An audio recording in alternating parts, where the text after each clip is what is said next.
Tipu muslihat PKI membantai 62 pemuda Ansor dan Banser NU pada tahun 1965. Sebagai rakyat, ada yang tidak tahu bahwa memang PKI melakukan kekejaman terlebih dahulu sebelum mereka mendapatkan balasan, terutama pada generasi muda yang tidak mendapatkan pendidikan sejarah seperti generasi sebelum reformasi.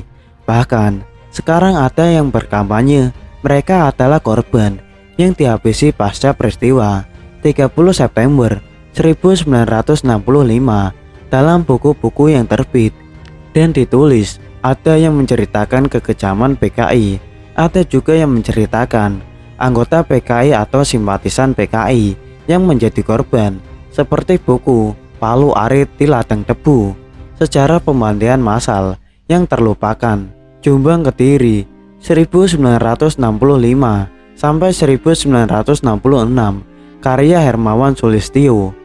Berapa perkiraan jumlah korbannya dibahas di sana dengan berbagai versi dan angka yang berbeda-beda karena banyaknya korban yang berjatuhan.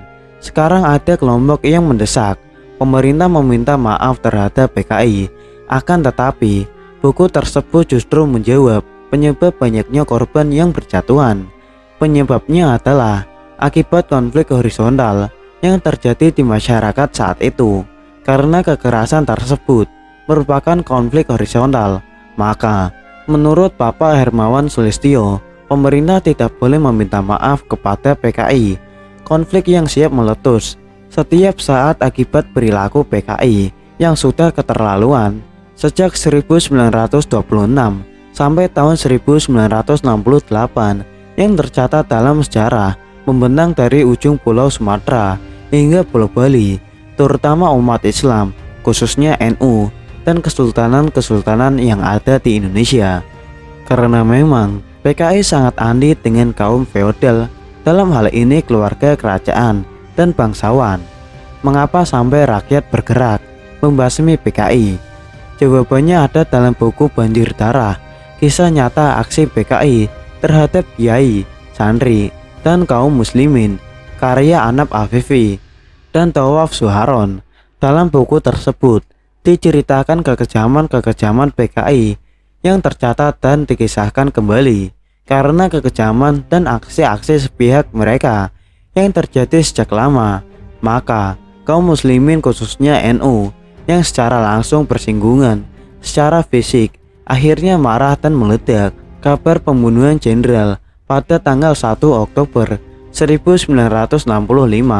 Suasana saat itu menjadi panas dan sampai pada keadaan membunuh atau dibunuh. Dalam pembahasan kekejaman PKI yang sering dibahas seperti kekejaman PKI Madiun tahun 1948, pembunuhan Gubernur Suryo 1948, pembunuhan Jenderal TNI AD 1965, peristiwa Bandar Besti 1965, dan masih banyak lagi lainnya.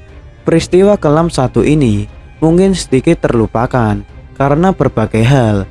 Dalam artikel kali ini akan kami kisahkan kembali agar sejarah kekejaman PKI tidak terhapus dan hilang begitu saja. Pada tanggal 18 Oktober 1965 terjadi pembunuhan terhadap 62 pemuda Ansor oleh anggota PKI yang mengelabui pemuda Ansor. Para anggota PKI celuring sengaja menyaru, menyamar, dan melakukan dusta keji terhadap pemuda NU. Mereka berpura-pura membuat pengajian yang penuh dendang sholawat dan berbagai tradisi NU lainnya.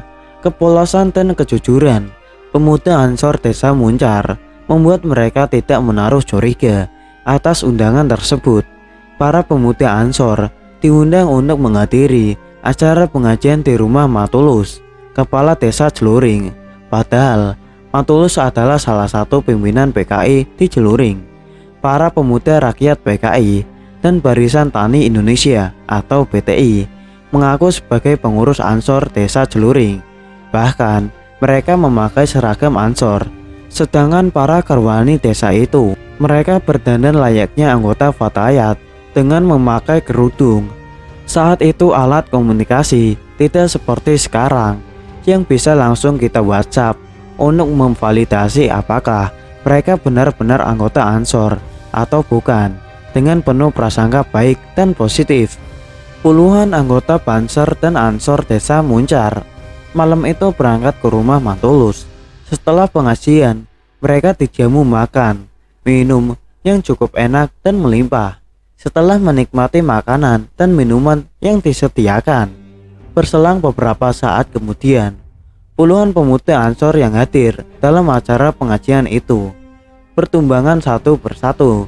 Mereka kelojotan terguling-guling di lantai, memegangi leher, dada, dan perut mereka yang seperti hendak meledak. Beberapa di antaranya ada yang langsung keluar busa dari mulutnya. Para pemuda Ansor dan Banser ini ternyata dibuat sekarat oleh para PKI. Ternyata santapan hidangan yang disuguhkan sengaja diberi racun yang ganas untuk membunuh para pemuda Ansor tersebut. Para pemuda rakyat, PTI, dan Kerwani bersorak-sorai saat melihat para Ansor dan Banser tersebut sedang sekarat. Lagu genjer-genjer pun mereka nyanyikan sambil menari. Para PKI menyeret puluhan tubuh pemuda Ansor dan Banser tersebut. Beberapa saat kemudian, Unduk dibawa ke rumah Mangun Leher. Mangun Leher adalah tokoh BTI yang diagung-agungkan oleh anggota PKI Cempetuk.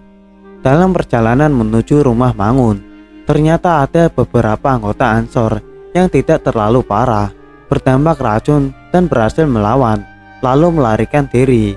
Mereka lolos dari kelicikan PKI dan berhasil memberitahukan kepada rekan-rekannya di desa Muncar. Puluhan pemuda Ansor dan Banser yang berhasil diseret ke rumah Mangun Leher, kemudian dipandai dengan membabi buta, menggunakan celurit dan segala senjata yang telah mereka siapkan. Darah pun bertumpah ke lantai berliter-liter dan menjerat ke dinding rumah toko BTI tersebut. 62 pemuda Ansor dan Banser pun gugur menjadi syuhada akibat kekejaman PKI pada saat itu. Setelah aksi pembantaian selesai, jenazah para pemuda Ansor dan Banser NU tersebut ditimbun di dalam 3 lubang yang berbeda. Lubang-lubang tersebut telah dipersiapkan beberapa hari sebelumnya. Lubang pembantaian tersebut sengaja dibuat untuk menimbun mayat pemuda Ansor dan Banser yang mereka bantai. Lubang pembantaian tersebut terletak di pinggir sungai. Lubang pertama berisi 10 mayat, lubang kedua juga diisi 10 mayat, dan lubang yang ketiga diisi 42 mayat pemuda Ansor dan Banser NU. Total keseluruhan yang menjadi korban kebiadaban PKI di desa Celuring tersebut berjumlah 62 orang pemuda Ansor dan Banser NU. Tanah yang digunakan untuk menimbun jenazah tersebut juga seadanya. Lalu lubang-lubang tersebut diuruk dan ditanami pohon bambu. Setelah peristiwa keji tersebut, beberapa jam setelahnya, pembalasan pun segera dilakukan oleh para anggota Ansor desa Muncar, ormas Islam lainnya, dan dibantu oleh pemuda Marhaen dari desa lain. Para ormas pemuda ini ditemani oleh tim penyelidik dari ABRI, Angkatan Bersenjata Republik Indonesia. 3 lubang pembantaian tersebut dinamai lubang buaya, sama seperti tempat penyiksaan jenderal-jenderal TNI Angkatan Darat. Tokoh PKI seperti Mangun Leher, Suparti, Sutoyo, serta para anggota PTI dan Kerwani.